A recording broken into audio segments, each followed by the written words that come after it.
পরিবর্তিত পরিস্থিতিতে দেশের মাটিতে দ্বিপাক্ষিক সিরিজ আয়োজন ছিল বিসিবির জন্য বড় চ্যালেঞ্জ। সাউথ আফ্রিকার বিপক্ষে সফল সেই আয়োজনই আস্থা বাড়িয়েছে বিসিবির, আর তার পেছনে বড় ভূমিকা রেখেছে বাংলাদেশ সেনাবাহিনী। ডিবিসি নিউজকে দেয়া একান্ত সাক্ষাৎকারে এসব জানিয়েছেন বিসিবি পরিচালক ফাহিম সিনহা। সভাপতি সহ ২৫ জনের পরিচালনা পর্ষদ নিয়ে এক যুগ পার করে আসা নাজমুল হাসান পাপনের বোর্ড ২১শে আগস্টের পর নেমে আসে ১০ জনে। নতুন সভাপতি হন ফারুক আহমেদ।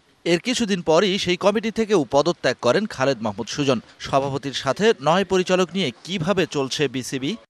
একটা চেঞ্জের পরে আপনার সবকিছু নতুন করে রিঅ্যারেঞ্জ করা একটু প্রেশার গেছে, বাট এখন একটা সবকিছু একটা প্রসেসের মধ্যে চলে আসছে। আর কাজের লোড তো থাকবেই, তো এটা নিয়ে কমপ্লেন নেই। এই প্রশ্নটা আমি সবার থেকেই পাই। নতুন বোর্ডকে নিতে হয় দেশের মাটিতে নারী বিশ্বকাপ আয়োজনের প্রথম চ্যালেঞ্জ। তবে বেশ কয়েকটি দেশের বাংলাদেশে ভ্রমণ সতর্কতা থাকায় শেষ পর্যন্ত বিশ্বকাপ আয়োজন হাতছাড়া হয় ফাহিম সিনহাদের।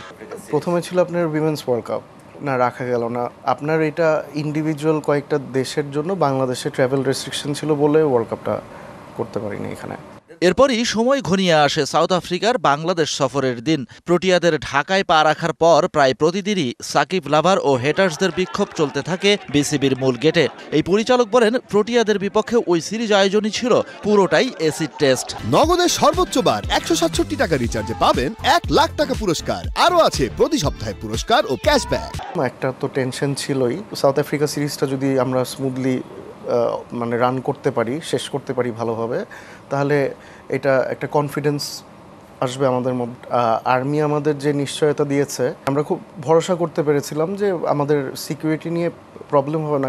সাউথ আফ্রিকার বিপক্ষে সফল সিরিজ আয়োজনের মধ্য দিয়েই আত্মবিশ্বাস মজবুত হয় ফারুক আহমেদের বোর্ডের। বিসিবির গেম ডেভেলপমেন্ট কর্তা ফাহিম বললেন, সেই আত্মবিশ্বাস থেকেই বিপিএল আয়োজনের ভাবনাটাও মজবুত হয়। বিপিএল আসছে সামনে, ইন্টারন্যাশনাল প্লেয়াররা আসবে বেশ কয়েকজন। Shahan Papon, DBC news, Dhaka.